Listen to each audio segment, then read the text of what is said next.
Bible mission నాయకుడు, Calvary నాథుని ప్రియసుతుడు, ఫాదరు దేవదాసు. బైబిలు మిషను నాయకుడు, కలువరి నాథుని ప్రియసుతుడు, ఫాదరు దేవదాసు. అందరికీ మరణాత. ప్రభునందు ప్రియమైన దేవుని పిల్లలారా, ప్రభు అయిన యేసు క్రీస్తు నామం పేరిట నేటి పరిశుద్ధ ఆదివారపు దీవెనలు శుభములు మీకెల్లరికూ కలుగునుగాక. ఆమేన్. అందరికీ మరణాత. ప్రియమైన దేవుని పిల్లలారా, పరిశుద్ధ గ్రంథములో నుండి దేవుని వాక్యమును చదువుకొని ప్రార్థన చేసుకొని వాక్యం మనం ధ్యానం చేసుకుందాం. అపొస్తలుడైన పౌలు గారు కొరింథీయులకు రాసిన మొదటి పత్రిక 10వ అధ్యాయము 11వ వచనం చదువుకుందాం. ఈ సంగతులు దృష్టాంతములుగా వారికి సంభవించి యుగాంతమందున్న మనకు బుద్ధి కలుగుటకై వ్రాయబడెను. దేవుడు తన వాక్యమును బట్టి మనం దీవించునుగాక. ప్రార్థన చేసుకుందాం. మహాపరిశుద్ధుడవు రక్షకుడవైన దేవా, మీకు నమస్కారములు తండ్రి. నేటి దినమున ప్రభువా, ఈ సమయములో నీ పరిశుద్ధ వాక్యం మేము ధ్యానించుటకు మా జీవితములకు ఇచ్చినటువంటి ధన్యతను బట్టి మీకు స్తుతులు చెల్లించుకుంటున్నాము. వాక్యమైనటువంటి మీరే మిమ్మల్ని మీరు ప్రత్యక్షపరచుకోమని వేడుకుంటున్నాము. మీ పరిశుద్ధాత్మ చేత మమ్మల్ని నింపండి ప్రభువా. వారు మమ్మలను సర్వసత్యములోనికి నడిపించి నీలోని సంగతులు మాకు వివరించి మీరు ఆకడకు మమ్మలను సిద్ధపరచువారై ఉన్నారు గనుక ఈ సమయమందు మీ పరిశుద్ధాత్మ చేత నింపి నడిపించమని, వాక్యం మాకు బోధించుమని, దేవా నీ రాకడకు మమ్మల్ని సిద్ధపరచుమని యేసు నామములో ప్రార్థన చేయుచున్నాం పరమ తండ్రి. ఆమేన్. అందరికీ మరణాత. కూడి వచ్చిన దేవుని పిల్లలారా, రెండవ రాకడలో త్వరగా వరుడుగా వచ్చుచున్నటువంటి ప్రభు ఆయన యొక్క దివ్య లక్షణముల చేత మనలను వధువుగా అలంకరించి మహిమ మేఘమెక్కించుకొనును గాక. ఆమేన్. అందరికీ మరణాత. ప్రియమైన దేవుని పిల్లలారా, చదవబడినటువంటి వాక్య భాగమందు పౌలు గారు మాట్లాడుచు రాకడను గురించినటువంటి విషయము, ప్రభువారు మనలను తీసుకొని వెళ్ళడానికి ఆయన చేసిన వాగ్దానము నెరవేరే కాలమందు మనము ఎలా ఉండాలి అనేటువంటి విషయము వారు వివరిస్తూ ఈ 11వ వచనములో ఏమంటూ ఉన్నారు అనంటే, యుగాంతమందున్న మనకు బుద్ధి కలుగుటకే ఈ విషయాలు వ్రాయబడినవి అనేటువంటి సంగతి చెప్తూ ఉన్నారు. కాబట్టి అపోస్తలుడైన పౌలు గారు కొరింథీయులకు రాసిన మొదటి పత్రిక 10వ అధ్యాయం 1వ వచనము నుండి 10వ వచనం వరకు ఉన్నటువంటి వాక్య భాగములో ఉన్నటువంటి విషయాలన్నీ కూడా ఎందుకు చెప్పబడినవి అనంటే, మనకు బుద్ధి కలుగుటకై వ్రాయబడినవి, చెప్పబడినవి అనేటువంటిది పౌలు గారు బోధిస్తున్నటువంటి విషయం.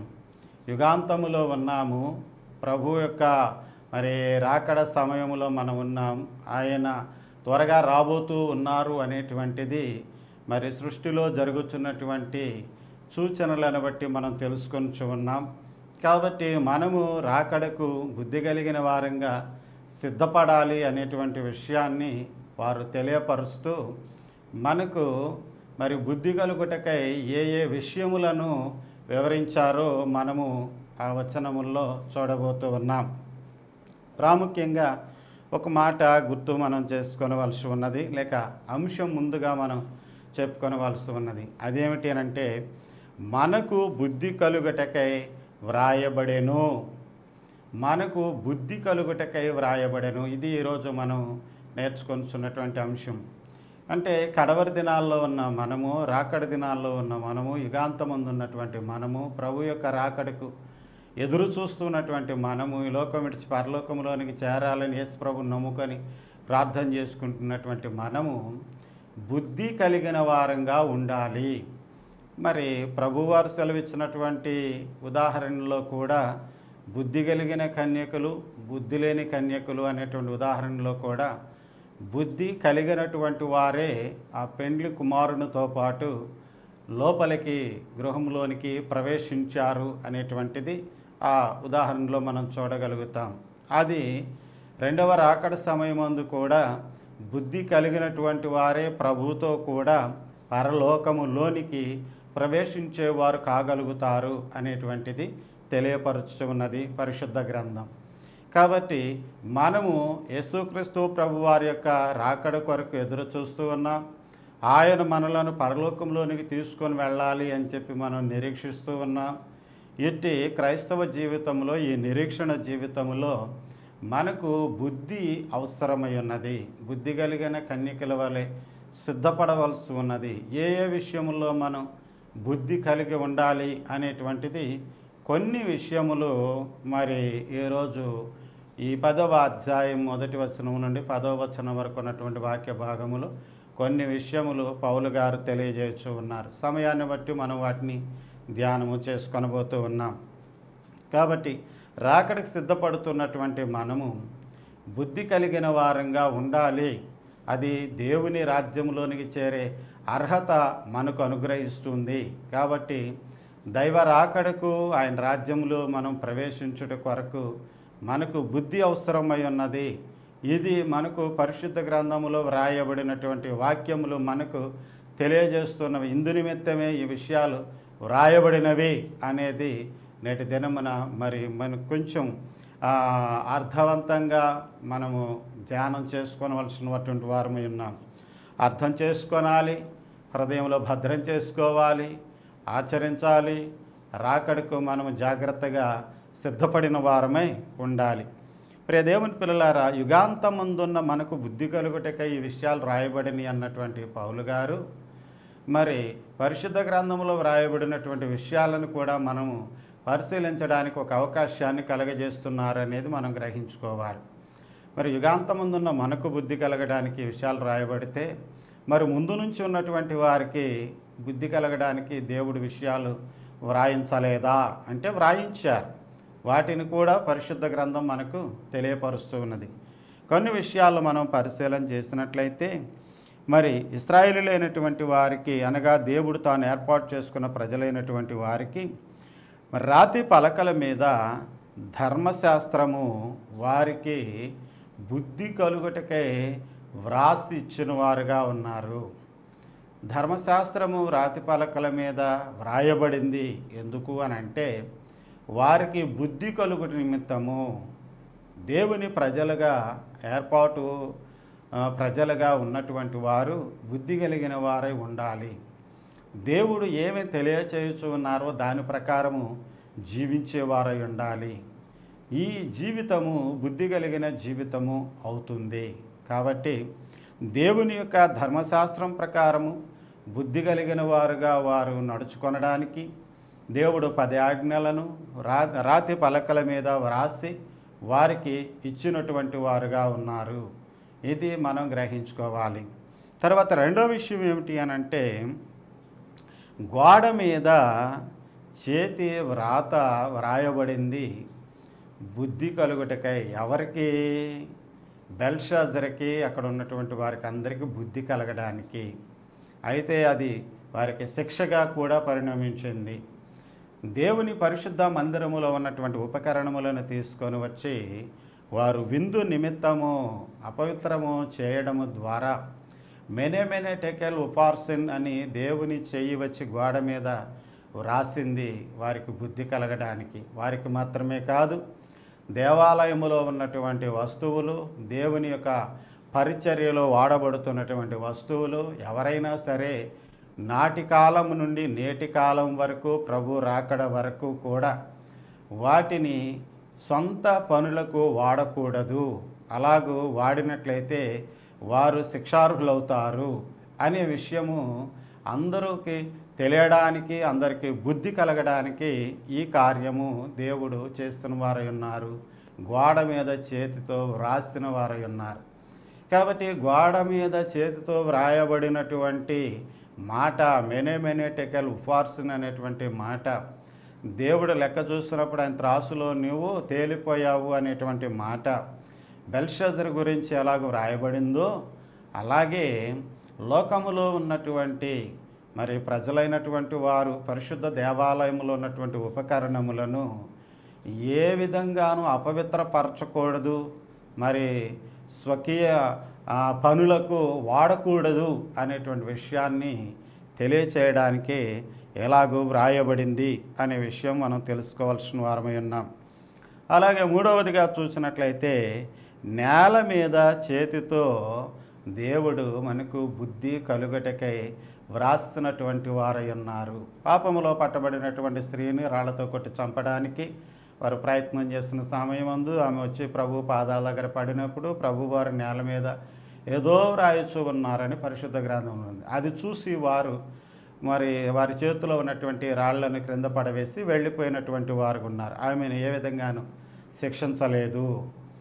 దేవుడు నేల మీద వ్రాస్తున్నటువంటి వ్రాత వారికి బుద్ధి కలగడానికి మరి దేవుడు వ్రాస్తున్నటువంటి వారుగా ఉన్నారు.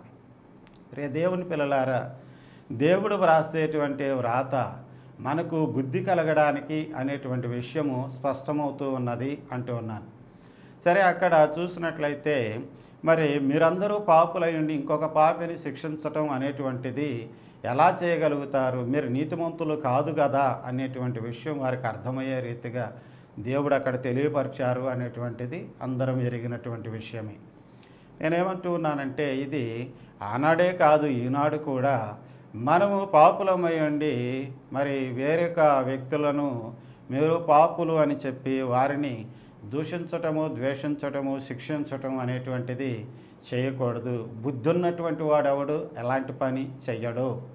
కాబట్టి మనం బుద్ధి తెచ్చుకోవడానికి ఈ పనులు ముందుగా మరి చేయబడినవి, వ్రాయబడినవి, మనకు తెలియజేయబడుతూ ఉన్నవి కనుక మనం వాటిని బట్టి సరిచేసుకొని ఈ యుగాంతం ముందున్నటువంటి మన కొరకు ఈ విషయాలు ముందుగానే వ్రాయబడినవి అని అర్థం చేసుకొని మన జీవితములను సరిచేసుకొని మనము జీవించాలి, రాకడకు సిద్ధపడాలి అనే విషయాన్ని తెలియజేస్తూ ఉన్నాను. అలాగే నాలుగవదిగా చూసినట్లయితే మరి దేవుడు తోలు చుట్టల మీద ధర్మశాస్త్రమును, పరిశుద్ధ గ్రంథమును మరి వ్రాయించినటువంటి వారుగా ఉన్నారు. ఈ కుమ్రాన్ అనేటువంటి గుహలలో దొరికినవి వాటిని చూసి వాటిని బట్టి మరలా తిరిగి దేవుని యొక్క ధర్మశాస్త్రమును, వాక్యమును ఆయా భాషల్లోనికి తర్జుమా చేయడం అనేటువంటిది జరిగింది. ఇది బైబిల్ను గుర్చినటువంటి చరిత్ర మనం పరిశీలన చేసినట్లయితే మనకి ఇది అర్థమవుతూ ఉంది. దేవుడు ఈ తోలు చుట్టల మీద చేతి వ్రాతను వారి చేత వ్రాయించి మరి ఎందుకు ఈ కడవరి దినాల్లో ఉన్న మనకు అందించారు అని అంటే అందరికీ బుద్ధి కలుగుటకై ఆ రోజున ఏర్పాటు చేసుకున్న తన ప్రజలైనటువంటి వారికి, ఇశ్రాయేలులకు బుద్ధి కలగడానికి దేవుడు చేత్తో వ్రాసినటువంటి ధర్మశాస్త్రమును వారికి ఇచ్చినటువంటి వారు ఉన్నారు. ఇప్పుడు మరి చరిత్రను, బైబిల్ చరిత్రను వ్రాయించి చేత్తో ఆ కుమ్రాన్ యొక్క గుహల్లో అవి దొరికేటట్లుగా దేవుడు చేశారు అంటే ఇది అందరికీ బుద్ధి కలుగుటకై దేవుడు వ్రాయించినటువంటి విషయములు. ఇది మనం గ్రహించుకోవాలి. ఈ పరిశుద్ధ గ్రంథములో ఉన్నటువంటి సంగతులు ఆయా భాషల్లోనికి తర్జుమా చేయబడి దైవ చిత్తమును తెలుసుకొని దైవ రాకడకు, ఆయన రాజ్యమునకు మనం సిద్ధపడవలసిన జీవితమును జీవించుతున్నటువంటి వారమై ఉన్నాము. ఇది బోధించబడుతున్నటువంటి దేవుని సువార్త అయ్యున్నది. అలాగే ప్రియ దేవుని పిల్లలారా, మరి ఐదవదిగా చూసినట్లయితే కాగితపు పుస్తకముల మీద చేతి వ్రాతగా, అనగా ప్రింటింగ్ ప్రెస్ వచ్చిన తర్వాత మరి ప్రింటింగ్ ప్రెస్కి దేవుని యొక్క పరిశుద్ధ గ్రంథం మొదటిగా ముద్రించబడడం అనేటువంటిది జరిగింది, వ్రాయబడింది. ఈ కాగితపు పుస్తకముల మీద దేవుడు ప్రింటింగ్ ప్రెస్ ద్వారా వ్రాయించినటువంటి విషయములు ఈ కడవరి దినాల్లో ఉన్న అందరికీ బుద్ధి కలుగుటకై వ్రాయించిన వారు ఉన్నారు. ఈ ప్రింటింగ్ ప్రెస్ ఎప్పుడైతే వచ్చిందో, దేవుని యొక్క పరిశుద్ధ గ్రంథం అచ్చువేయబడిందో, అది అనేక భాషల్లో తర్జుమా చేయబడి అచ్చువేయబడి అందరికీ అందుబాటులోనికి వచ్చిందో, అప్పుడు అందరూ కూడా మరి వారి యొక్క జీవితములను దేవుని వాక్యమును బట్టి సరిచేసుకున్నటువంటి వారుగా ఉంటున్నారు, బుద్ధి తెచ్చుకుంటున్నటువంటి వారు ఉన్నారు, పరిశుద్ధులుగా జీవిస్తున్నటువంటి వారు ఉన్నారు, దేవుని యొక్క రాకడ కొరకు, రాజ్యం కొరకు సిద్ధపడుతున్నటువంటి వారు ఉన్నారు. ఇటు క్రమంలోనే మనం కూడా మనకు అర్థమయ్యేటువంటి భాషలో వ్రాయబడినటువంటి ఈ ప్రింటింగ్ ప్రెస్ ద్వారా మనకు లభించినటువంటి దేవుని వాక్యమును మనము చదువుకుంటూ దాన్ని ధ్యానిస్తూ దాన్ని అర్థం చేసుకుని దాని ప్రకారం నడుచుకుంటూ దేవుని యొక్క రాజ్యములకు పరిశుద్ధులుగా మనం సిద్ధపడడానికి బుద్ధి తెచ్చుకోవాల్సినటువంటి విషయంలో, బుద్ధి కలిగి ఉండవలసినటువంటి విషయంలో బుద్ధి తెచ్చుకుంటున్న వారంగా, బుద్ధి కలిగి ఉంటున్నటువంటి వారంగా ఉంటూ ఉన్నాము. ఇంకా మరి పౌలు గారి విషయాన్ని స్పష్టంగా మనకి తెలియజేయడానికి గల కారణం ఏంటంటే, త్వరగా ప్రభు రాకడ సంభవించబోతూ ఉన్నది కనుక యుగాంతము అనేటువంటిది, ప్రభు రాకడ అనేటువంటిది మనము దృష్టిలో పెట్టుకొని త్వరగా మన జీవితాన్ని సరిచేసుకోవాలి, బుద్ధి కలిగి మనము జీవించాలి అనేటువంటి విషయాన్ని తెలియజేయడానికి ఈ విషయాలు వ్రాస్తున్నటువంటి వారుగా ఉన్నారు. తర్వాత 6వదిగా మనము చూసినట్లయితే, గాలిలో చేతి వ్రాత బంగారు అక్షరములతో దేవుడే బైబిల్ మిషను అని వ్రాసి దైవజనులైన దేవదాసయ్య గారికి చూపించిన వారు, అందించిన వారు ఉన్నారు. ఈ కడవరి దినాల్లో దేవుడు కనబడతారు, మాట్లాడతారు. దైవ సన్నిధి ద్వారా దైవ ప్రత్యక్షతను మనం పొందుకోగలుగుతాం, దైవ స్వరమును మనం వినగలుగుతాం, దైవ చిత్తాన్ని మనం తెలుసుకోగలుగుతాం. ఆయన మీతో చెప్పినది చేయడన్న మాటను బట్టి దైవ చిత్తాన్ని నెరవేర్చి దేవుని యొక్క రెండవ రాకడకు మనం సిద్ధపడవలసిన వారమై ఉన్నామని బైబిల్ మిషను బోధ ప్రపంచమంతటా వ్యాపిస్తూ ఉన్నది. ప్రియ దేవుని పిల్లలారా, ఇది అందరికీ బుద్ధి కలుగుటకై గాలిలో దేవుడు బంగారు అక్షరములతో బైబిల్ మిషన్ అని వ్రాసినటువంటి వారుగా ఉన్నారు. మనకు బుద్ధి కలుగుటకై ఇది వ్రాయబడెను.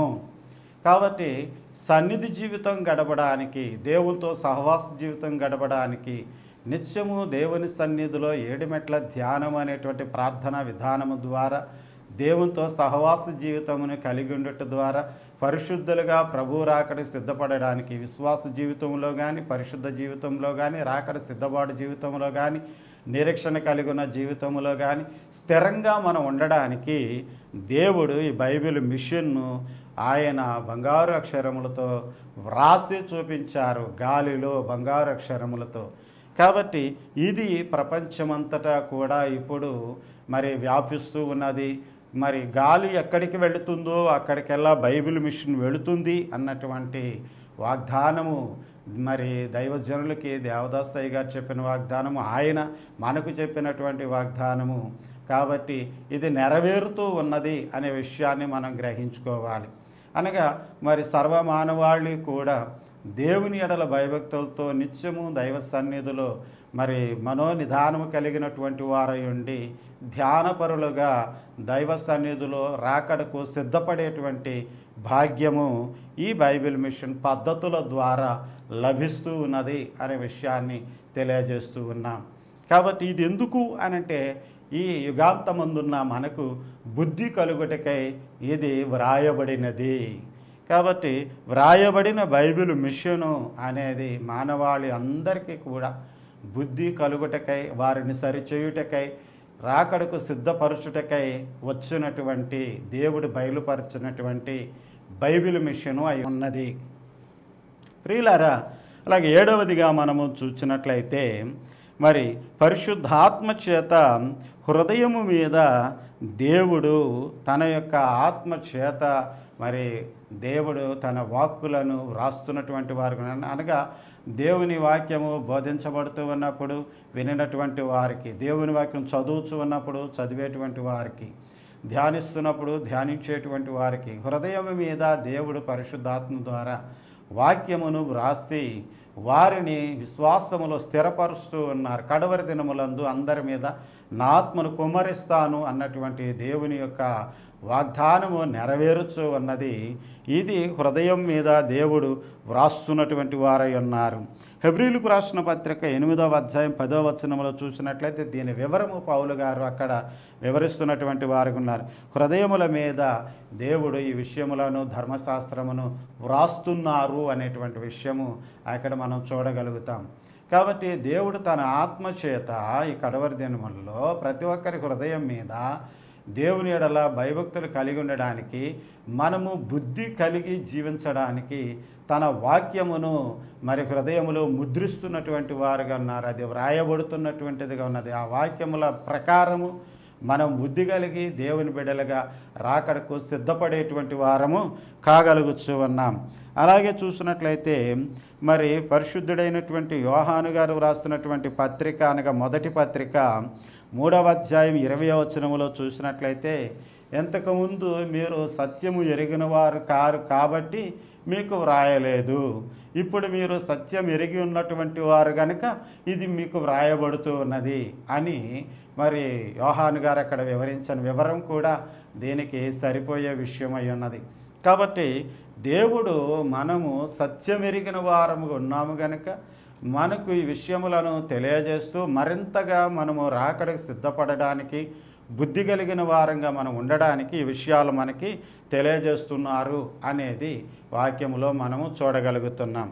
కాబట్టి ప్రియ దేవుని పిల్లలారా, ఇప్పుడు మనము చూసినట్లయితే కొరింథీయులకు రాసిన మొదటి పత్రిక 10వ అధ్యాయము 1వ వచనము నుండి 10వ వచనం వరకు ఉన్నటువంటి వాక్య భాగములో మనం చూస్తే, పితరులైనటువంటి వారు మేఘము క్రింద ఉన్నారు, అలాగే సముద్రములో వారు నడిచిపోయిన వారు ఉన్నారు, మేఘములోను సముద్రములోను వారు బాప్తిస్వం పొందిన వారు ఉన్నారు, ఆత్మ సంబంధమైన ఒకే ఆహారం భుజించిన వారు ఉన్నారు, ఆత్మ సంబంధమైన ఒకే పానీయము వారు పానము చేస్తున్న వారుగా ఉన్నారు అనేటువంటి విషయం అక్కడ తెలియజేయబడుతుంది.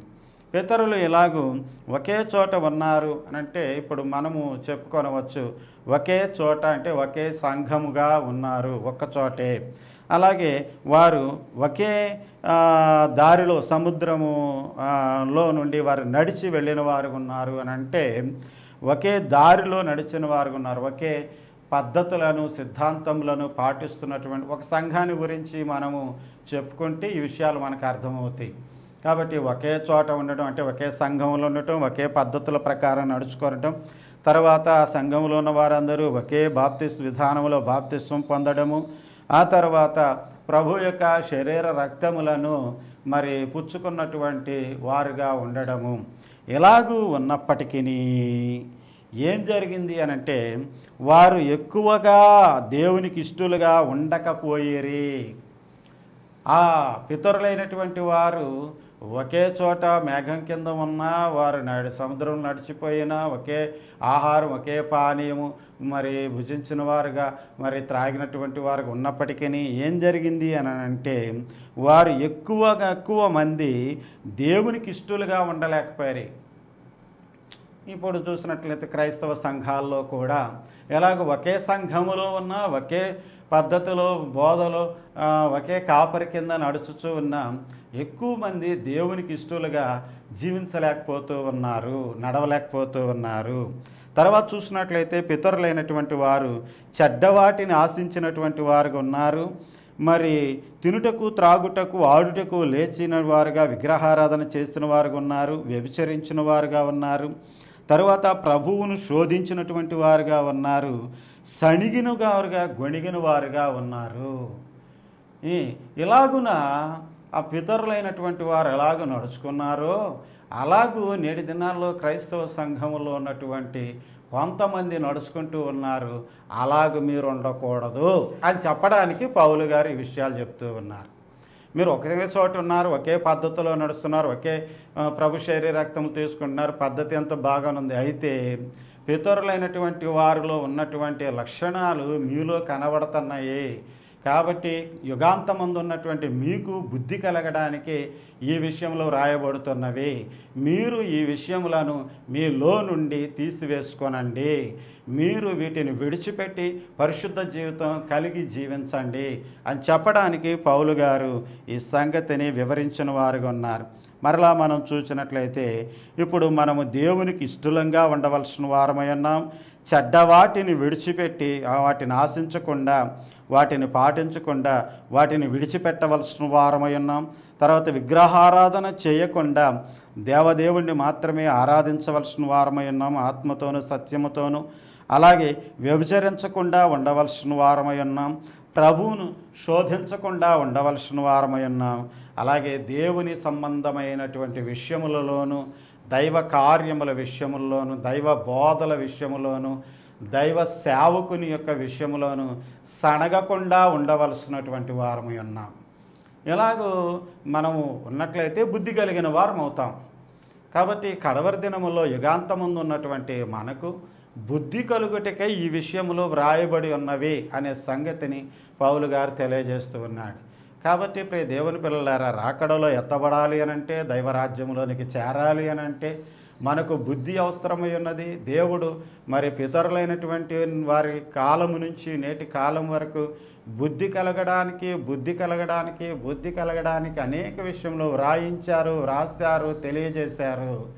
ఇప్పుడు కూడా మరి పౌలు గారి ద్వారా ఈ విషయములు పరిశుద్ధ గ్రంథములో మన కొరకు దేవుడు వ్రాయించిన వారు ఉన్నారు. ఇవి మన కొరకు వ్రాయబడినవిగా ఉన్నవి. యుగాంతమందున్న మనకు బుద్ధి కలుగుటకే వ్రాయబడెను అనేటువంటి విషయం మనం గ్రహించుకోవాలి. కాబట్టి ప్రియమైనటువంటి దేవుని పిల్లలారా, దేవునికి ఇష్టలుగా ఉండవలసిన వారమై ఉన్నాము. చెడ్డవాటిని ఆశించకుండా వాటిని విడిచిపెట్టవలసిన వారమై ఉన్నాము. విగ్రహారాధన చేయకుండా ఉండవలసిన వారమై ఉన్నాము. వ్యభిచారము చేయకుండా ఉండవలసిన వారమై ఉన్నాము. ప్రభువును శోధించకుండా ఉండవలసిన వారమై ఉన్నాము. సనగకుండా ఉండవలసిన వారమై ఉన్నాము. ఈ విషయములన్నింటినీ అర్థం చేసుకొని దేవునికి ఇష్టమైనటువంటి రీతిగా మనం పాటించినట్లయితే బుద్ధి కలిగిన వారం కాగలుగుతాం. రాకడలో ఎత్తబడతాము. రాకడొస్తుంది, రాకడ సిద్ధపడాలి అని సిద్ధపడుతున్నటువంటి మనము ఆ విషయములను అర్థం చేసుకోకుండా, మన జీవితంలో సరి చేసుకోకుండా, ఏ విషయములను మనం ఎలాగో పాటిస్తే మనం బుద్ధి కలిగిన వారం అవుతామో అనేటువంటిది వాక్య గ్రంథంలోని పరిశోధించి మనం పాటించకుండా జాగ్రత్త పడకుండా ఉంటే ఎలాగ మనం రాకడలో ప్రభువుతో పాటు వెళ్ళగలుగుతాం చెప్పండి. కాబట్టి ప్రభువుతో పాటు మనం వెళ్ళాలి అని అంటే, పరలోకంలోనికి మనం చేరాలి అని అంటే, ప్రభు మనల్ని తీసుకొని వెళ్ళాలి అని అంటే తప్పనిసరిగా మనము దేవుని వాక్యములో వ్రాయబడిన విషయములను అర్థం చేసుకొని వేటిని పాటించడం ద్వారా మనం బుద్ధిని పొందుకోగలుగుతాం, బుద్ధి కలిగి ఉండగలుగుతాము. వాటిని పాటించి బుద్ధిని సంపాదించుకొని రాకడకు ఎత్తబడేటువంటి అర్హతను కలిగిన వారమై ఉండాలి. అట్టి ధన్యత భాగ్యము పరిశుద్ధాత్మ దేవుడు మనకందరికీ అనుగ్రహించి ఆయన మహిమ రాకడకు మనల్ని సిద్ధపరిచి దీవించును గాక. ఆమేన్. అందరికీ మరణాత ప్రార్థన చేసుకుందాం. మహాపరిశుద్ధుడవు రక్షకుడవైన దేవా, నీకు వందనములు, స్తోత్రములు తండ్రి. యుగాంతమందున్న మనకు బుద్ధి కలుగుటకై ఈ విషయంలో వ్రాయబడెను అన్న సంగతిని మేము ధ్యానించుటకు అవకాశము మీరు దయచేశారు. కడవరి దినముల్లో బుద్ధి కలిగిన కన్యకలుగా మేము ఉండడానికి, రాకడకు సిద్ధపడడానికి ఏ విషయములు మేము పరిశీలన చేయాలో, ఎలాగో జాగ్రత్త పడాలో, ఎలాగో బుద్ధిని సంపాదించుకొని దేవా రాకడ అర్హతను మేము కలిగి ఉండాలో అటు విషయములు మాకు బోధించినందుకు మీకు వందనములు. జాగ్రత్త కలిగి మేము పాటించడానికి, నీ రాకడకు బుద్ధి కలిగిన కన్యకలుగా సిద్ధపడడానికి సహాయం దయచేసి మమ్మల్ని నడిపించి సిద్ధపరిచి దీవించుమని త్వరగా మా కొరకు వరుడుగా వచ్చుచున్న యేసు నామములో ప్రార్థన చేయుచున్నాం పరమ తండ్రి. ఆమేన్. తండ్రి, కుమారుడు, పరిశుద్ధాత్మ సర్వశక్తి గల త్రియేక దేవుని దీవెన సదా మీకు తోడయుండును గాక. ఆమేన్. అందరికీ మరణాత. ఎన్నో మిషనులు ఉన్నవి భూమిలో, ఎన్నో మిషనులు ఉన్నవి భూమిలో, సన్నిధి నేర్పిన సద్గురువెవరు, సన్నిధి నేర్పిన సద్గురువెవరు, సన్నిధి పరుడగు ఈ గురువే, సన్నిధి